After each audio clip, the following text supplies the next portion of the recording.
Well, hi there, kings and queens. I'm back again for another video. And for today's episode, magkakaroon tayo ng comparisons between my two satchels. One is from Fino Leatherwear called Davos Bag, and the other one is PS1 from Provençals Cooler. So, segue muna ako, mga kings and queens, dahil may mga friends ako na nagtatanong sa akin kung hindi ba daw ako nahihiya pumasok sa isang luxury store. Well, my answer is hindi, kasi ako yung customer and nangangailangan sila ng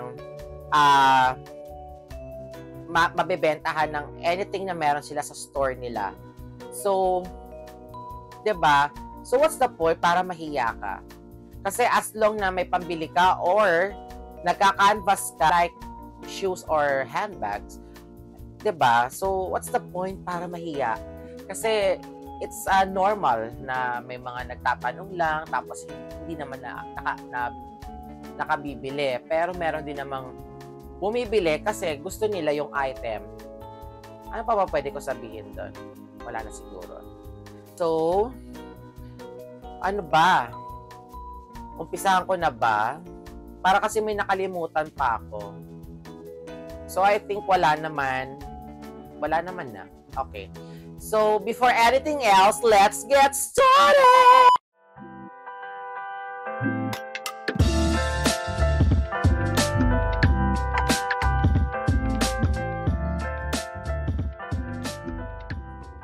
So, mga kings and queens, kaya ako ginawa itong video na ito dahil both of these bags are from my fresh memory from 2018 to 2019. So, this is pre-pandemic era. And yung isang bag naman talaga dito, yung Provençals Cooler, yung PS1, wala naman talaga ako niyan that time, but that's my dream bag. Tulad na sinabi ko sa nakaraang vlog ko, dream bag ko siya and natupad. So, nagkaroon ako ngayon. Davos naman, wala naman talaga akong balak bilhin yan before. Pero, parang wala lang choice sa ibang satchel. Kasi, I think, yan yung pinakamagandang satchel that time na nakita ko sa store ng Fino. So, ano ba? I have my tablet here para medyo social naman tayo. And meron tayong mga list dito. So, pakita ko na muna yung bag kasi baka mahulog yung tablet ko eh.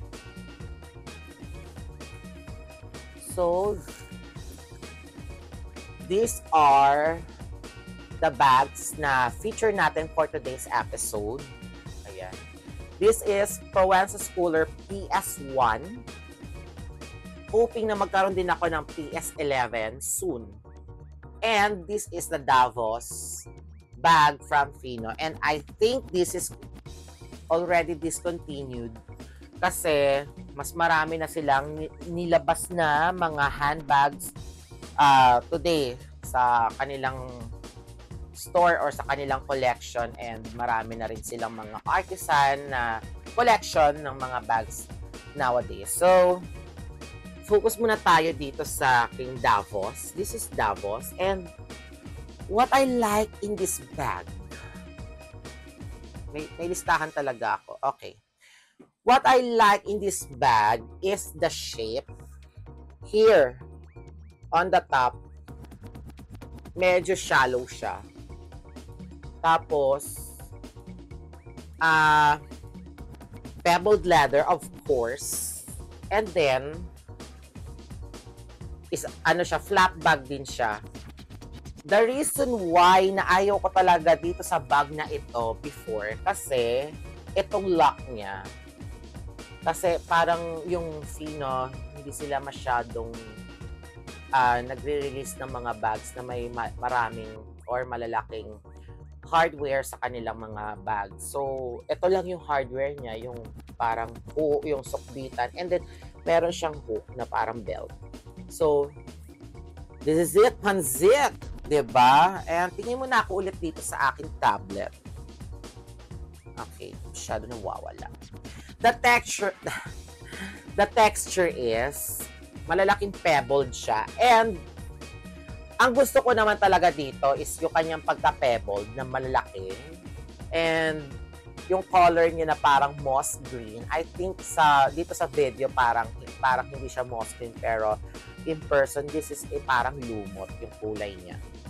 And to think na ito ay 2018 pa, wala siyang scuffings at all. Siguro ganoon lang talaga ako kagaling mag-alaga ng mga bags. Tapos ilagyan ko siya ng twilly para dagdag design kasi printed yung twilly nito.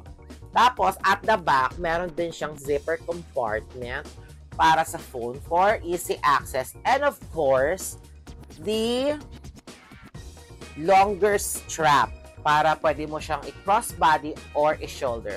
Actually, this bag have a small size as well. And then, meron siyang sa pinaka loob niya, dito itong loob niya para sa mga gamit. Meron siyang zipper. Ayan, para mas secure at saka mas may privacy. Wow, privacy. 'Yon.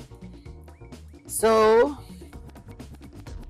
ano pa ba pwede kong maisabi dito sa bag na to? The style and design is, I think, very classy for me. Kasi hindi siya unusual. Yun lang, nagkaroon lang ako ng issue sa lock niya. So, sana naging twist lock. Pero I think twist lock is very common na.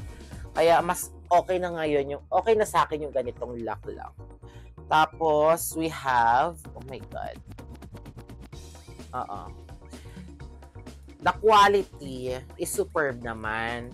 Kasi nabili ko yata to ng 23,000 pesos. And parang nag-sale pa nga ata, nag-markdown to ng 21,000 pesos.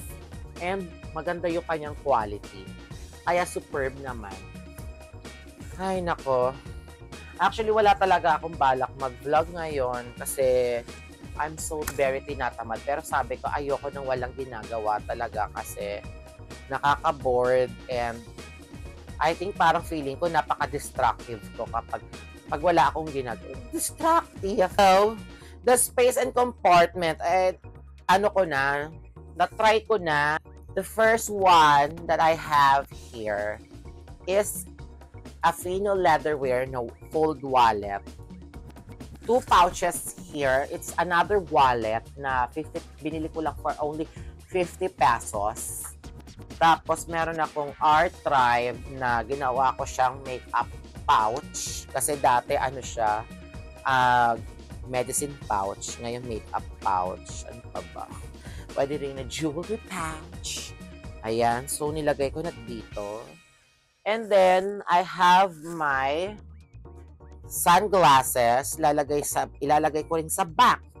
2 booklets here. And, itatry ko muna tong mas makapal. This is a novel by Faye Weldon, The Life and Loves of a She-Devil. And, ayan. Kasya naman. Actually, maluwag pa sila. Tapos, I have my sanitizer na gawa ko. Ayan. Focus ba? Ayan. Ayan yung sanitizer na gawa ko. And gawa ko din tong perfume. Focus ba? Ayan. Inspired of Fahrenheit by Christian Dior. Tapos, meron akong isang pang pouch dito. This is my jewelry pouch. Para anytime na gusto ko magpalit ng accessories or ng jewelries, dala-dala ko. Tapos, hindi na ako nag-pouch sa medicines. Kasi lang naman to, pain reliever, or in case of emergency. Then, I have Pranol S, Maalox, Imodium, and Biogesic. So, lagay ko siya dito sa zipper, sa gitna, middle compartment. Yun lang ayoko dito. Yung cons niya, meron siyang compartment sa gitna. So, sana wala na lang para very spacious talaga yung bag. Tapos, I have my white flower. And also, meron din naman akong healing balm na gawa ko. Tapos, I have my AirPods. Ilagay ko na rin dito sa pouch sa gitna. Tapos, my powder. Kasi hindi nagkasya na doon sa pouch yung powder ko. So, lagay ko lang siya dito sa gilid-gilid. Of course, pwede rin akong maglagay dito ng alcohol. Actually, itong alcohol na to, tawag yan, nung pandemic pa. Pero kasi since meron naman akong sanitizer, hindi na ako mag-alcohol. Tapos may power bank. And I think, pwede pa itong i-zip. O, see? Na-zip siya. Tapos, hindi nga lang kasi ito pwedeng iwan ng nakahang. Kailangan, naka-zipper talaga siya. Ay, hindi. Yung sinabi ko. Ayun, pwede mo siyang hindi na i-lock kasi may zipper naman siya. Pero para mas secure yung bag mo, i-lock mo na lang siya. Wala namang problema. And this bag fits a lots of things for your daily basis. Yung may kabigatan lang. Lalo na kapag nag-LRT ka, MRT ka, medyo mabigat.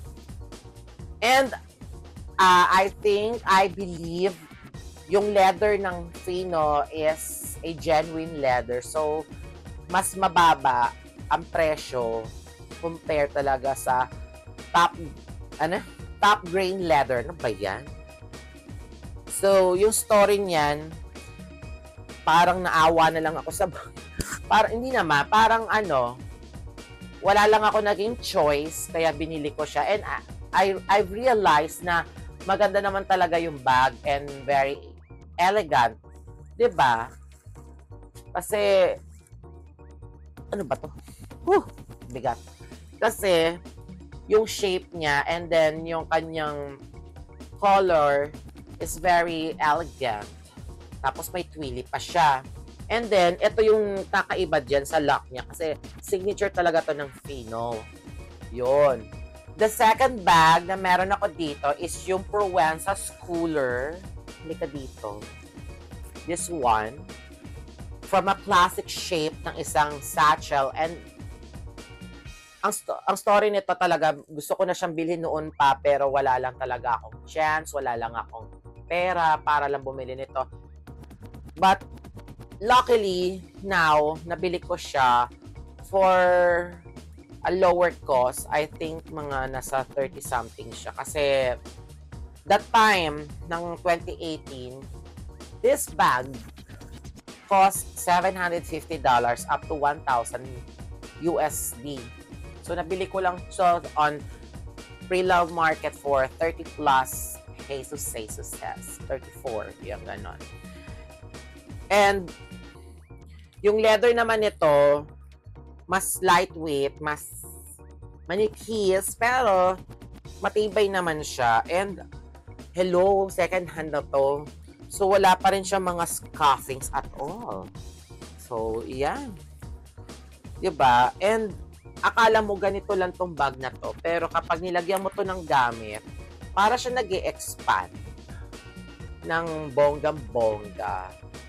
And, imagine, na ilagay ko dito yung mga things ko like my ring light, yung mini ring light, and then my power bank, and some mga cable wires and chargers.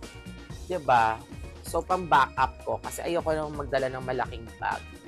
Kasi, ako din naman ang mahihirapan. Buti sana, if I had my own car, even though may car ka, diba? Pag marami ka namang bit-bit, mahirap talaga. Lalo na kapag malaki yung bag. So, lagay tayo dito. Yung 3 pieces part ng aking ring light, ito yung stand na iniingatan ko kasi baka mabiyak. Tapos yung mini ring light ko, this. What else? Yung stand at saka yung parang tripod niya. Ito yung stand. Ayan. And yung tripod niya, pwedeng dalawang phone. Tapos yung power bank. Ganyan. Tapos kulang na lang dito yung mga cable wires na ginagamit ko for charging, 'di ba? And then I don't think so kung kasya pa dito yung headset ko. Pero kasi gumagamit na ako ng AirPods eh. So, no need na. Para kahit after vlogging sa coffee shop, nagagawa ko lahat ng gusto kong gawin kasi dala-dala ko nga lahat.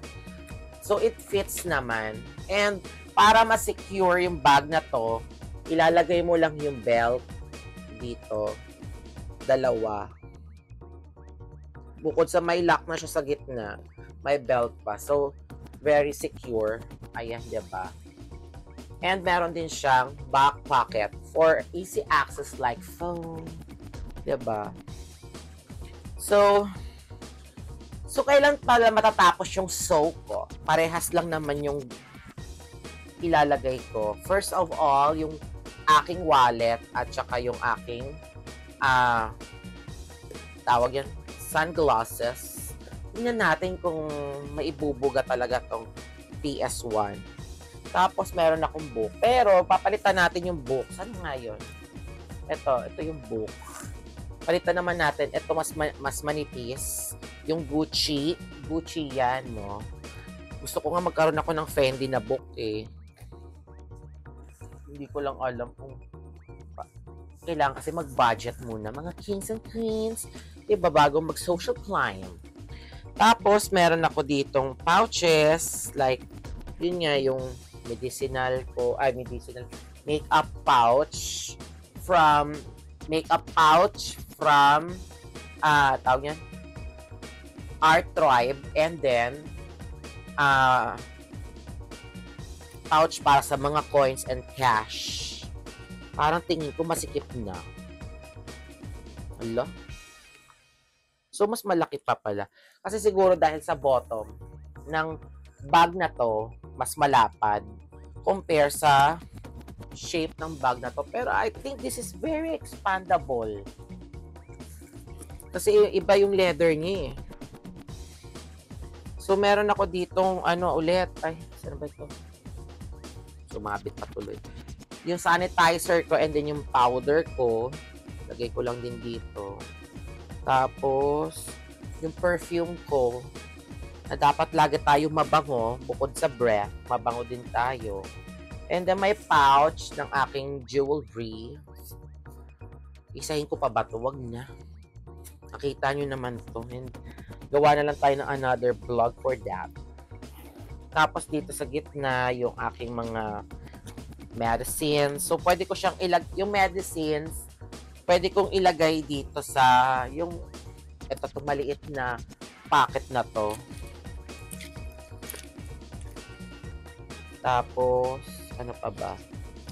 Yung aking white flower para sa sakit ng ulo. Hindi ko nga mailagay yung gawa kong balm eh. Kasi, masikip na.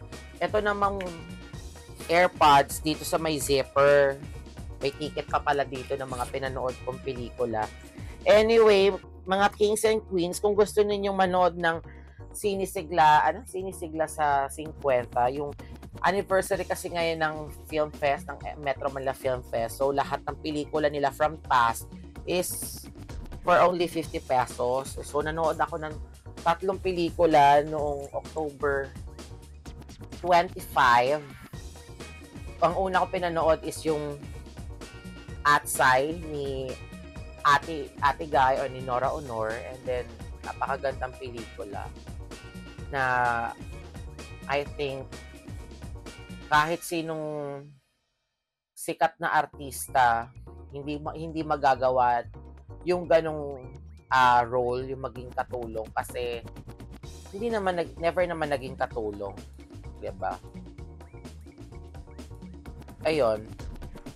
So, napakagaling ni Ate Guy kasi nagawa niya yun. Talent talaga.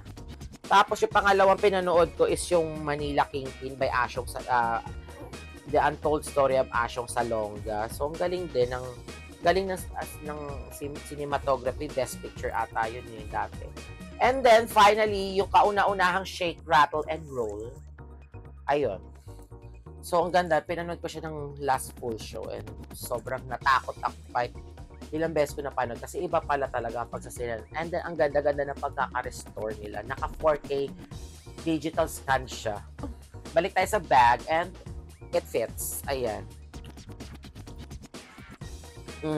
So, try natin i-lock. See? Kasya pa siya. And then, kaya mo pa maglagay ng phone here at the back for easy access. And then, close the zipper. Diba? So, yan yung sinasabi ko na these two bags are very useful for me. And kahit matagal ko nang hindi ginamit ito, kasi since pandemic, hindi na ako gumagamit nito.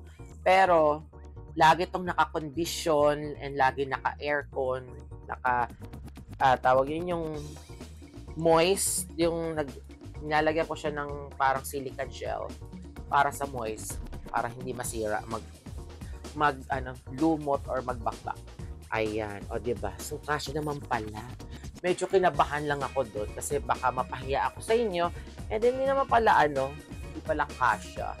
Ayan, so, ayun lang. And, these bags are, gumalap. This bags is my current bag as the moment, tsaka yung Nina Ricci ko. Kasi gusto ko yung na shoulder chain, may shoulder chain strap siya. Ayan. So, dami ko sinasabi. Diba? So, I love these bags and tsaka yung Nina Ricci. Kasi nagkaroon din ako ng moment na nahilig ako sa maliit na bag. Parang ito. Ayan. Pero, now, gusto ko yung medyo spacious naman. So, I hope na nag-enjoy kayo sa aking video. By the way, I am Tita Barbara, and if you're new in my channel, well, hi, hello, welcome. Don't forget to like, subscribe, and hit the notification bell down below.